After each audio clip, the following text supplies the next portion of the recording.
What's going on, guys? This is Rob, and if you're enjoying the content here on my channel, then make sure you hit the like button and make sure you hit subscribe so you can help decide what direction the content on my channel goes in the foreseeable future. Okay, so I honestly did not expect the X-Men MCU video to be as popular as it was, but people loved it. So for me, I think that if we're gonna do phase two has to pop, right? Like, when it comes to phase two, stage two, whatever the case may be, it has to not only sort of bring the X-Men into the MCU, but it has to continue the trend of world building while also telling us as the viewer, they're not isolated. They're not existing out there in no man's land. Everything else is still going on. I think that's one of the major faults that the MCU has had so far, like Captain America, the Winter Soldier, for example. There's no reason Iron Man or Thor or the Incredible Hulk should not have been in that video because there was so much that happened when you basically had S.H.I.E.L.D., who was essentially taken over by Hydra, launching a campaign against almost the entire world. It just came down to Captain America and Bucky Barnes stopping them. It would have made a lot more sense if like Thor had been in there or Iron Man had been in there, even if it was only a cameo, even if it was only them offering assistance and Captain America turning them down. It would have created a little more cohesiveness as opposed to making it feel like a film that was out there in no man's land. My goal with phase two is to sort of remove that, is to take that problem and throw it out the window. The first thing you do here is the most logical scenario. The X-Men meet the Avengers, and it's basically the two teams coming together. Now, in truth, because of the fact that they're only going to be fighting a singular villain in this film, it makes things pretty easy for us. It's basically the two groups coming together. Xavier reveals the fact that he hid the X-Men from the world. Vision knew about it. Vision, of course, is probably dead following the events of Infinity War. And so, we just kind of have to take it for what it's worth. Maybe Vision's information was downloaded into Tony Stark's computers. And of course, Tony Stark confirms the claims of Charles Xavier. Then the groups aren't necessarily the best of friends. They have somewhat of a tenuous relationship, but any sort of, problems they may have between each other aren't severe. They don't hate each other. You don't immediately jump into Avengers versus X-Men. That doesn't really happen. Instead, what you do is you create a sort of trust that exists between the two of them. What you do is you have a villain come in, which requires both teams to fight against it. The villain you choose is not Magneto. Bring back Juggernaut. Juggernaut was basically thrown into the origin of Professor X in the first phase, but we got a glimpse of him. We didn't really know what he was capable of. But the whole idea here is that Juggernaut could single-handedly take on the full roster of the Avengers and the X-Men at the same time. And inevitably, the fight would just break down to Juggernaut versus the Hulk, but the winning scene comes from the X-Men. Whether it's because they removed the helmet of Kane Marco and Xavier uses his telepathy, whatever the case is, the X-Men are the ones who save the day. And the reason why that matters is because what it does is it creates trust between the two groups. Now the X-Men and the Avengers trust each other, which means going forward into phase two, we can start seeing more appearances of the Avengers. Following this, we need another film that's basically going to bring in other characters that Fox owns the rights to. We're gonna bring in Deadpool. And what we're gonna do in this movie is we're gonna have Deadpool meeting Wolverine for the very first time. But in the Marvel Cinematic Universe, Deadpool, his appearance is gonna be comedic. He might even reference his film appearances in Fox. He'll be zany, he'll be goofy, but the gist of this film is that Deadpool is going to learn that he got his healing factor from Wolverine. In Marvel Comics, because of the fact that Wolverine was the first major test subject for the Weapon X project, which is to say, successfully grafting adamantium to the bone structure of another being, when Wolverine escaped, what ended up happening is Weapon X was basically on the hunt for new candidates. Originally, when we talked about the whole idea of Captain America and so on and so forth in phase one, in Marvel Comics, originally Captain America was Weapon 1. The goal of the Weapons Plus project was to create more Captain Americas, and they did it in a multitude of different ways. The problem is that with it being virtually impossible to duplicate Captain America, when they found Wolverine and he had a healing factor and they put adamantium onto his bones, the entire intention of Weapons Plus shifted from making new Captain Americas to making new Wolverines. And so when Wade Wilson was suffering from cancer in Marvel Comics and he showed up at this Weapon X facility not knowing what it was, the goal was to give him Wolverine's healing factor. It just took a little while for it to kick in, but when it did, his healing factor was more enhanced than Wolverine's. Now, the comedic and the nonsensical element of these two characters meeting, much like oil and vinegar, would be hilarious because with Deadpool learning that he got his healing factor from Wolverine, he would just start calling him dad or something along those lines. I think it'd be pretty funny. I think it'd be pretty hysterical, but it'd be more of just kind of like a buddy cop film, more so than anything else. Following this, we get back into serious mode. What we do is we follow the aftermath of Charles Xavier's actions of wiping mutants from the minds of everybody in existence. And this is where we start to run into one of our first major problems. If Xavier wiped the minds of wiped the existence of mutants from everybody on Earth, how do we justify the fact that programs like Project Wide Awake existed back in the 1960s and then were never seen or heard from again? Well, for me, it seems kind of simple. It's pretty thin, and we might have to find another way to make this work. But for me, all you really do is you just kind of pick up with that. In X-Men Project Wide Awake, our third film from Phase 2 in the X-Men cinematic universe, what you basically do is you have consequences for Xavier's actions. Essentially, what had happened in this timeline is that Xavier had wiped mutants from the minds of everybody on Earth, because of the fact that mutants previously existed and the government was sort of toying around with the idea of concerning themselves with mutants. What ended up happening is when all knowledge was lost, then suddenly those programs were forgotten about. There was no need to have them anymore. Again, that is pretty thin. I totally admit that, but I can't really find a way to work around it. With mutants basically stepping into the limelight, with the world learning that mutants exist, for your average person walking around, it's brand new. It's like, wow, there's mutants out there, and different people would react different ways. But the undercurrent is you start building this idea that there are people out there who hate mutants, who do not like them, who believe that mutants are going to eradicate humanity, or they're afraid of their own existence, or sort of suffering this existential crisis. But in terms of the X-Men Project Wide Awake movie, this deals with the federal government launching that actual project and the X-Men fighting the Sentinels. You basically have the federal government take up or really kind of relaunch the Sentinel program as it existed under Bolivar Trask in the X-Men Days of Future Past film, and then in turn, they hand it to Stephen Lang. And so what ends up happening is the X-Men, or at least some of their group, are basically kidnapped by the Sentinels and taken somewhere. Now, because some of the X-Men have been kidnapped, the remaining X-Men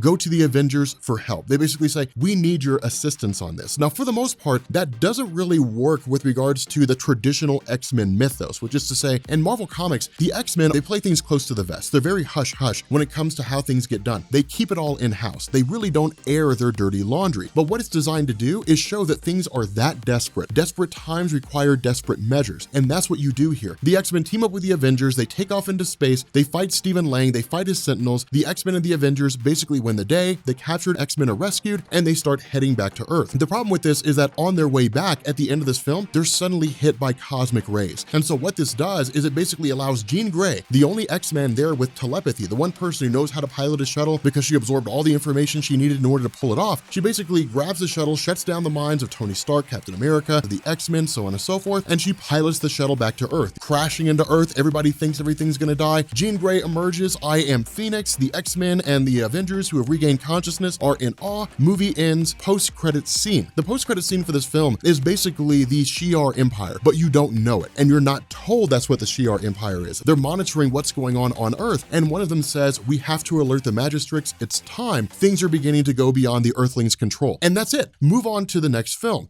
Jean Grey 2, or whatever you want to call it. This is when you start getting into the Phoenix. And what you end up doing here is you basically give us, as the viewer, the origin of the Phoenix. It doesn't need to be huge, it doesn't need to be complex, it can be a 20-minute exposition. And the way that you bring this in is following, Jean Grey and everybody landing on Earth. You have a couple of the Avengers who offer the X-Men their aid in terms of analyzing Jean Grey and seeing what's going on, but you bring back the charter of the X-Men. You basically say them reaching out to the Avengers for help was like a one-time thing. Now, the reason why this matters is because what it begins to do is sow these very small seeds of distrust. This idea that the Avengers sort of turn a skewed eye and say, all right, I guess, but it'd be kind of good if we were all on the same page and we all know what we were dealing with, because that sets the stage, if we choose to basically lead into Avengers versus X-Men later on down the line. But with this origin of the Phoenix, all you do is spend maybe 20 minutes, when the X-Men are analyzing Jean, they're trying to figure out what's going on, but you basically learn the Phoenix Force represents the sum total of all life that has ever, currently does, or will ever exist throughout the multiverse. You take the multiverse approach like Doctor Strange did. You tell people it's there, but you don't go super in-depth into it, and that's why that works, is because it kind of hints back at the Doctor Strange movie and the existence of the multiverse, something that'll probably be hit on again during the events of Infinity War. But from there, with this, 20-minute exposition and the X-Men trying to figure out what's going on, you break away from them for a second and you focus on a group called the Hellfire Club. Now, in Marvel Comics, the Hellfire Club was basically this large umbrella organization, but the Hellfire Club contained what was called the Inner Circle. And the Inner Circle was composed of like Emma Frost and Sebastian Shaw and Mastermind Jason Wyngarde. It was some of the most influential or powerful beings who exist out there. Now, what you do is you have the Hellfire Club basically realize Jean Grey's the Phoenix, but the overall gist of the Hellfire Club of the Inner Circle is they say, our goal is to basically influence and take over the world using subversive means. And so what we're going to do is we're going to take Jean Grey and bring her into the Hellfire Club. In order to make that happen, you use the powers of one of the Hellfire Club's members, a guy named Jason Wyngarde.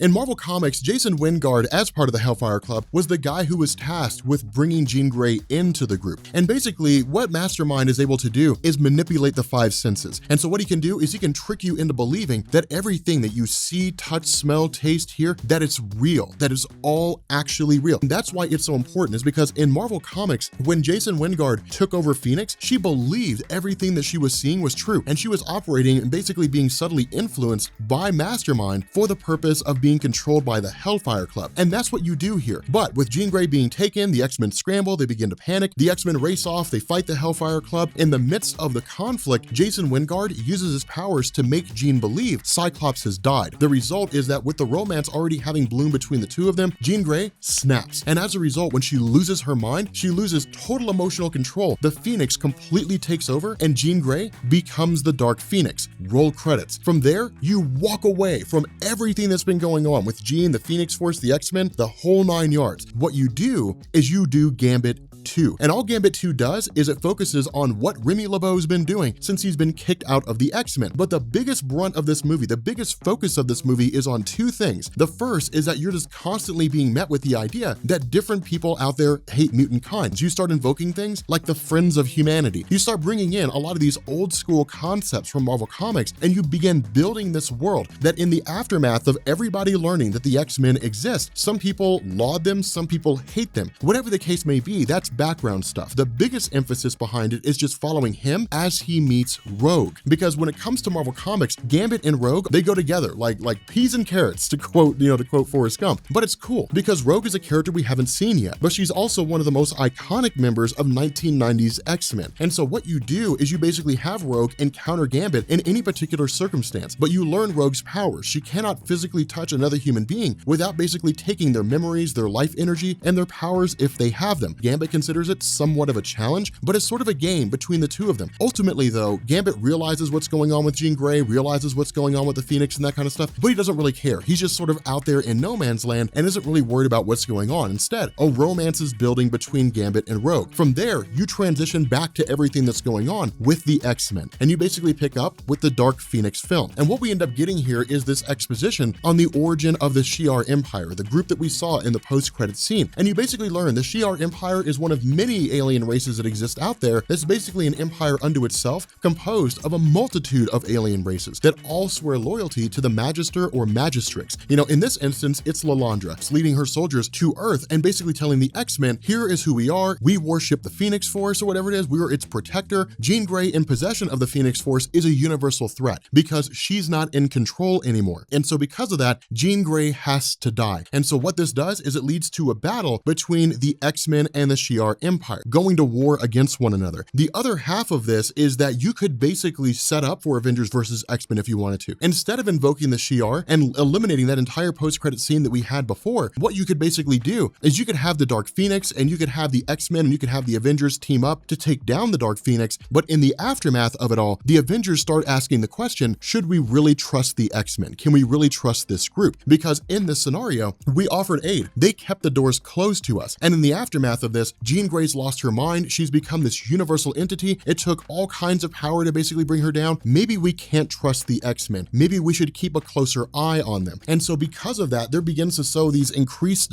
seeds of distrust. And you basically have the seeds being set for the X-Men and the Avengers going to war against one another. There's any number of ways that you could do it, but the ending of this movie basically has to conclude with Jean Grey dying. Jean Grey's physical form has to die. The Phoenix takes off into space or whatever, and that's the end of that. The reason for that is because the final film in phase 2 is basically an epilogue. It's an aftermath to the death of Jean Grey. It'll be the most somber film that we have. It'll be a funeral for Jean Grey.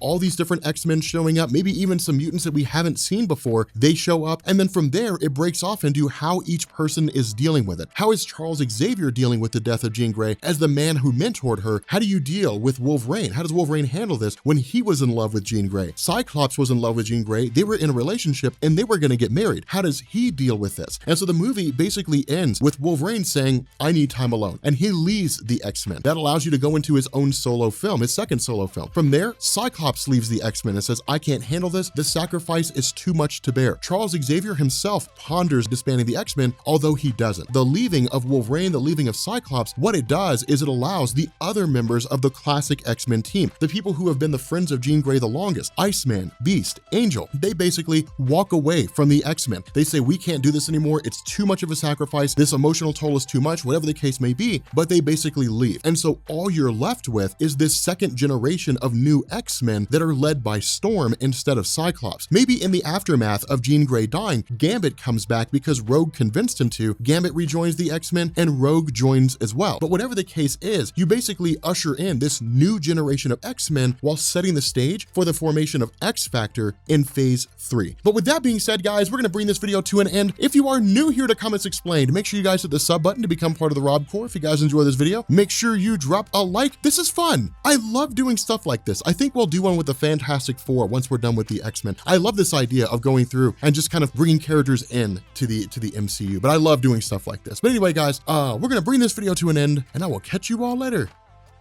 Peace.